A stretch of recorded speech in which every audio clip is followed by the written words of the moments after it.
ఇంట్లో ఉన్న బంగారాన్ని విడిపించి ఆ రోజు ఆన్లైన్ రేటుకే మేము కొంటాం. Sharma gold company. నమస్కారం, వెల్కమ్ టు సుమన్ టీవీ. నేను గీతాంజలి. ప్రస్తుతం మనతో పాటు ఉన్న అతిథి శ్రీ విద్యాపీఠం వ్యవస్థాపకులు. గత 45 సంవత్సరాలుగా శ్రీ విద్యా ఉపాసన చేస్తూ ఎంతో మందికి మంత్రోపదేశం చేసిన గురువు గారు శ్రీ గురు కరుణామయ్య. వారితో మాట్లాడి మరిన్ని విషయాలు తెలుసుకుందాం. గురువు గారితో మాట్లాడదాం. నమస్కారం గురువు గారు. నమస్కారం. ధనుర్మాసం వచ్చేస్తోంది. ప్రత్యేకించి గోదాదేవి ఆరాధన చేస్తూ ఉంటారు చాలా మంది. అలాగే రంగనాథ స్వామి ఆరాధన చేస్తారు. అంటే చాలా మంది ఆలయానికి వెళ్ళి చేసే ఒక విధానం ఉంటుంది. ఇళ్లల్లోనే ఆండాళ్ళ అమ్మవారిని నిలబెట్టుకుని అలా కూడా చేస్తూ ఉంటారు. అసలైన పద్ధతి ఏంటండి? సాధారణంగా చేసేవాళ్ళు ప్రతిరోజు ఈ ధనుర్మాసం అన్నాళ్ళు అసలు నియమంగా ఏం చేయాలి అనేది వివరించండి. ఇంతకుముందు ఒకసారి మనం మార్గశీర్షం గురించి చెప్పుకున్నాం. అందులోనే మధ్యలో డిసెంబర్ 16 నుండి ఈ సంవత్సరం భోగి దాకా ధనుర్మాసం అంట. అసలు ధను అంటే లక్ష్యం, దేని కొరకు ప్రార్థిస్తున్నాం అని అర్థం. అంచేత ఈ ధనుర్మాసంలో ఒక గొప్పదనం ఏంటంటే నువ్వు ఏమనుకుని ప్రార్థిస్తే అదంతా నెరవేరుతుంది విష్ణుమూర్తి యొక్క కృప వల్ల. ఎందుకంటే ఈ గోదాదేవి కథ అందరికీ తెలుస్తుందని మనం ఒకసారి చెప్పుకుందాం. చెప్పండి. శ్రీవిల్లిపుత్తూరు దగ్గర విష్ణు చిత్తుడని ఒక బ్రాహ్మణుడు ఉండేవాడు. అతను దేవాలయంలో కృష్ణుడికి మాలలు అలంకరించడం అతని వృత్తిగా పెట్టుకుంటే ఈ గోదాదేవి ఆయన కూతురు. ఈవిడ మాలలు తయారు చేసి చిన్నప్పటి నుండి కృష్ణుడి గురించి చదివి కృష్ణుడు లేదా చదివి ఆయనే నా భర్తగా రావాలి అనుకునే అంత భక్తితో ఉంది. పైగా ఆ మాలలు తనే వేసుకుని ఏంటి కృష్ణుడు వేయడానికి ముందు తను కృష్ణుడు అనుకుని మురిసిపోయాక తర్వాత ఇచ్చేది తండ్రికి. ఎలా ఉన్నారో చూసుకుని ఇచ్చేవాళ్ళు. తండ్రికి తెలిసేది కాదు. ఒకసారి తెలిసాక తప్పు జరిగింది అని అనుకుంటే అప్పుడు రంగనాథుడు ఆయన కళ్ళలో కనబడి తప్పేమీ కాదు, ఆ అమ్మాయి వేసుకున్న గోదాదేవి వేసుకున్న మాలే నేను వేసుకుంటాను, ఇంకో మాల నేను వేసుకోను. ఆ గోదాదేవిని శ్రీరంగం తీసుకొస్తే నేను పెళ్లి చేసుకుంటానంటాడు. అప్పుడు శ్రీరంగం తీసుకెళ్ళడం, గోదాదేవి వివాహం అవడం, ఐక్యమైపోవడం ఇవన్నీ చెప్పొచ్చు. ఇదేమిటంటే సాక్షాత్తు విష్ణుమూర్తినే భర్తగా పొందగలిగిన కోరినా తీరింది ఆవిడకి. కాకపోతే అక్కడున్న భక్తి మనం చూడాలి. 30 రోజులు ఒక్కొక్క రోజు ఒక్కొక్క పాసురం అంటారు. ఈ పాసురాలని కలిపితే తిరుప్పావై అంటారు. ఆ తిరుప్పావైతో ఆయన స్తుతించింది. అందుకే ధనుర్మాసంలో తిరుమలలో అంతవరకు సుప్రభాతం కౌసల్య సుప్రజ రామాన్ని మేల్కొల్పితే ధనుర్మాసంలో మాత్రం స్వామివారిని తిరుప్పావైతో మేల్కొల్పుతారు. 30 రోజులండి. సో అంచేత చెప్పొచ్చు ఇదేమిటంటే ఇది భక్తి శ్రద్ధలతో మనం ఏమనుకుని చేస్తే అది నెరవేరుతుంది. ముఖ్యంగా పెళ్లి కాని పిల్లలకి రోజు ఒక తులసిమాల తయారు చేసి వాళ్ళే తయారు చేయాలి. మళ్ళీ కొట్లో కొనుక్కుంటే లాభం లేదు. తులసాకులు తీసుకొచ్చి వాళ్ళే తులసిమాల తయారు చేసి ఆ గోదాదేవిలాగా కృష్ణుడికో విష్ణుమూర్తికో లేదా రంగనాథుడు విగ్రహం ఉంటే ఆయనకు అర్పణ చేసి యథాశక్తి పూజ చేస్తే కోరిన వరుడు లభిస్తాడట. పెళ్ళవడం కాదు, నువ్వు ఎవరిని కోరుకున్నావు. ఎందుకంటే రంగనాథుడు వచ్చారు కదా. అంత గొప్ప విశేషం ఉంది ఇది. కొంతమంది గోదా కళ్యాణం అని చేస్తారు, నిర్వహిస్తారండి. అది చూసారంటే అరబ్ వాళ్ళు ఎక్కువ చేస్తారు, తమిళనాడులో ఎక్కువ ఉంది. దాంట్లో పెద్ద ఎక్కువ మంత్రాలు ఉండవు, డ్యాన్సులు పాటలే. గోపికలందరినీ కూడా కృష్ణుడి కింద ఊహించుకుందట. చుట్టూరా ఉన్న వాళ్ళందరూ గోపికల కింద ఊహించుకుని తను కృష్ణుడి కింద ఊహించుకుని డాన్స్ నృత్యాలు గీతాలతో ఉందిట.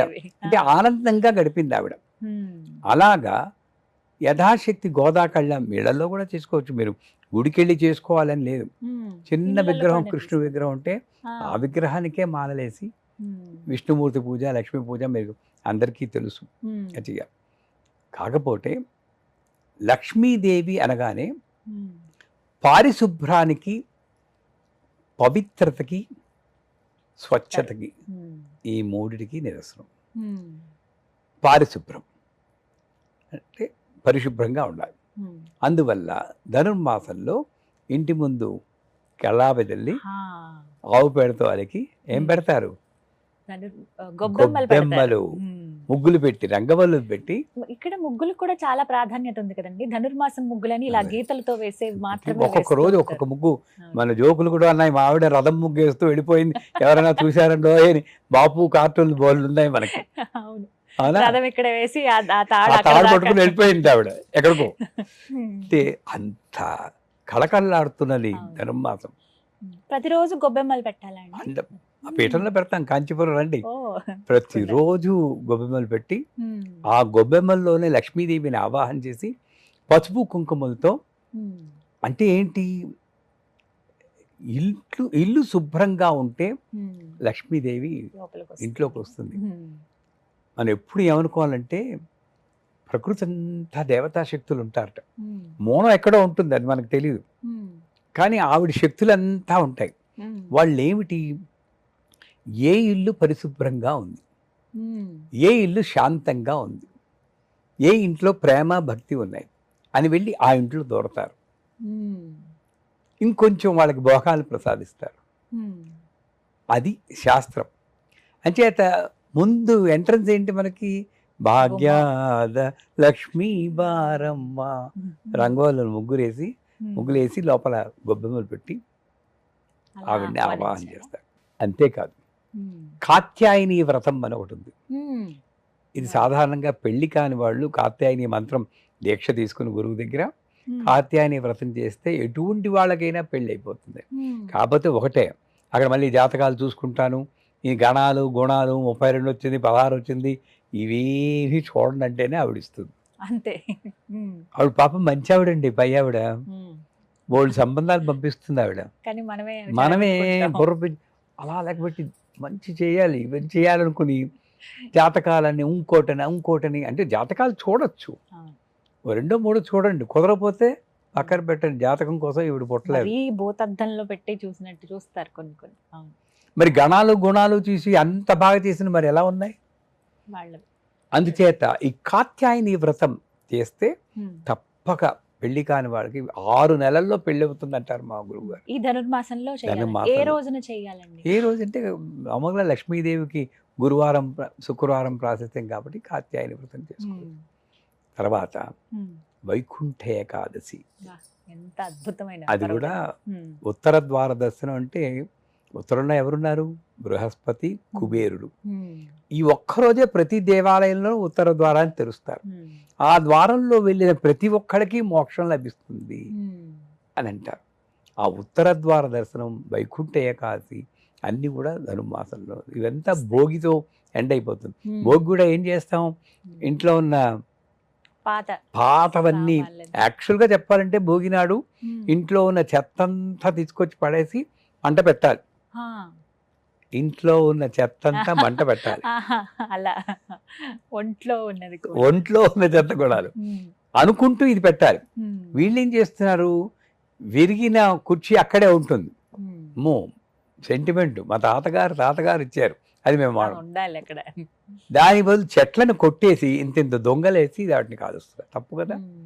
భోగి అన్న పేరుతో పర్యావరణాన్ని పరిరక్షించకుండాను చెట్లను కొట్టేసి కాల్చేయడం ఏంటి, అది చేయకూడదు. అంచేత ఈ ధనుర్మాసంలో ఎండింగ్ ఏంటంటే, ఈ పూజ వల్ల, భక్తితో చేసిన పూజ వల్ల నాలోని తామసిక గుణాలన్నీ కూడా భోగినాడు దహింపబడతాయి. మర్నాడు వచ్చిందే సంక్రాంతి, కొత్త వెలుగు వస్తుందన్నమాట. అంత గొప్ప మాసం అది కాకుండా రైతుకి పంట కూడా అప్పుడే చేతికి అందుతుంది. ఏ రకంగా చూసినా సరే ధనుర్మాసం అనేది భక్తి శ్రద్ధతో చేస్తే ఎటువంటి కోరికైనా తీర్చేటువంటి మాసమే. అందులో విష్ణుమూర్తి లక్ష్మీదేవిని ఆరాధిస్తే మంచిది. అక్కడ కూడా మీరు విష్ణుమూర్తి యొక్క మంత్రపుష్పం చూసారనుకోండి, ఈశాన సర్వ విద్యానాం ఈశ్వర సర్వభూతానాం బ్రహ్మణ అని అలా వస్తుంది. ఈశ్వరుడి పేరు. అంచేత శివకేశవులకి అభేద దృష్టితో ఆ నారాయణ్ణి అర్చిస్తే ధనుర్మాసాన్ని మించిన మాసం లేదు అంటారు. ఇంకొకటి ఈ విధంగా ఈ మాసం అంతా చక్కగా జరుపుకోవచ్చు. అలాంటి వాళ్ళకైతే తెలిసేది ముగ్గులు, గొబ్బెమ్మలు, ఇవి పూజా విధానం. వివాహం ప్రత్యేకించి మీరు చెప్పారు, వివాహం జరగని వాళ్ళైతే చక్కగా ఆరాధిస్తే వాళ్ళు కోరుకున్న భర్త వస్తారని. ముఖ్యంగా వివాహానికి కన్యలకి కోరుకున్న భర్త లభించాలంటే ధనుర్మాసమే. ఇదొక్కటి. ప్రతిరోజు నిత్య పూజ అనేది సాధారణంగానే చేసుకోవచ్చు. ఇంకోటి ఏంటంటే కొంతమంది చెప్తారు, మొట్టమొదటి 15 రోజులు పెసలతో చేసిన చక్కెర పొంగల్ పెట్టాలి, తర్వాత 15 రోజులు దద్దోజనం పెట్టాలి. నేను వాటికి పెద్దగా ఇంపార్టెన్స్ ఇచ్చేవాడిని కాదు, అందరూ ఏదో చెప్తారని. అసలు లాజికల్గా ఆలోచిస్తే దీంట్లో ఏదో అర్థం ఉందనిపించింది. ఎందుకంటే ఈ పెసలేమో బుధుడికి కలుపుతుంది, ఈ దద్దోజనం ఉన్న బియ్యం ఏమో చంద్రుడు కలుపుతుంది. చంద్రమా మనసోజ్ఞాత చక్షో సూర్యో అదే మనస్సుకు అధిపతి కాబట్టి మనస్సు కంట్రోల్లో ఉండడానికి దద్దోజనము, భక్తి పెరగడానికి బుధుడు భక్తి కాబట్టి భక్తి పెరగడానికి చక్కెర పొంగలి. భక్తి మొట్టమొదటి ఉండాలి, భక్తి పెరిగితే మనసు కంట్రోల్ అయిపోతుంది, వెరసి మోక్షం వస్తుంది. తర్వాత భోగినాడు మంట వేసాక సంక్రాంతి వచ్చేస్తుంది. ఆ రకంగా ఇది మంచిదే, కానీ ఇలాగే చేయాలి అలాగే చేయాలి అన్న నియమాలు లేకుండా ప్రతిసారి మీరు అడుగుతుంటారు ఏ నియమాలు ఉన్నాయంటే ఒక్కటే నియమం ఉంది, అమ్మ నన్ను ఎప్పుడూ రక్షిస్తుంది, ఇలాగే రక్షిస్తుంది, ఈ జీవితానికి చాలు అన్న నమ్మకము, భక్తి, శ్రద్ధ, ఈ 3 నియమాలు ఏ పూజ చేసినా సరే. అంతేగాని ఉపవాసాలు ఉండాలి, ఉపవాసం ఉండాలి కరెక్టే. ఎప్పుడు ప్రతి ఒక్కళ్ళ దగ్గరికి వెళ్ళి నేను ఇవాళ ఉపవాసం అండి, ఉపవాసం ఉపవాసం అండి, నువ్వు ఉపవాసం వెళ్ళి వాడి గురించి ఇక అక్కడి నుండి అన్నం బెల్లం అయితే పర్వాలేదు, అంటే రవ్వతో ఏం చేసుకున్నా పర్వాలేదు, అరటిపండు పర్లేదు, చక్కెర కొబ్బరి ముక్క పర్లేదు, వీడి అన్ని పర్వాలేదు. ఇదంతా ఆలోచనలన్నీ ఒంటించి చుట్టూ ఉపవాసం కాదు, ఆయనకి కాదు, ఒంటింటి దగ్గర ఉన్నాడు. ఇటువంటి ఉపవాసాలు పనికిరావు. ఎంతో కాస్తగా మరీ ఉండలేకపోయి, ఇప్పుడు నాకు షుగరు, డయాబెటిక్ అనుకోండి, మరి ఉండబట్టలేకపోతే ఉపవాసాన్ని శుభ్రంగా హైపోగ్లైసెమిక్ కండిషన్లో పైకి వెళ్ళిపోతే మోక్షం వస్తుందా అది వేరే విషయం. అనవసరంగా మన శరీరాన్ని కష్టపెట్టుకుని ఉపవాసాలు చేయకూడదు. మనం చేయగలిగిన శక్తి ఉన్నప్పుడు చేయొచ్చు, లేనప్పుడు ఉపవాసము. ఆ రోజంతా సత్యనారాయణ వ్రతంలో కూడా అంటారు, పొద్దున్న నుండి రాత్రి వరకు ఆ రోజంతా సత్యనారాయణ స్వామి గురించి ఆలోచనలతో గడపడమే సత్యనారాయణ వ్రతం. అనవ్రతం వ్రతం అని ఒకసారి చెప్పుకున్నాం, అదే వ్రతం. అంతేగాని అరగంటలో ముగించేది స్వామి నాకు ఆఫీస్ టైం అవుతుంది అని చేయించుకుంటా, అది వ్రతం కాదది. పొద్దున దగ్గర నుండి రాత్రి దాకా. అలాగే ధనుర్మాసంలో పొద్దున్న దగ్గర దాకా ఆండాలు పాసురాలు పాడుకోవాలి, పాటలు బోల్డ్ ఉన్నాయి, తిరుప్పావే చదువుకోవాలి. ఇలా 30 రోజుల పాటు మాసం అంతా జరుపుకోవచ్చు. చాలా చక్కగా వివరించారు గురుగారు. నమస్కారం. ఈ మాట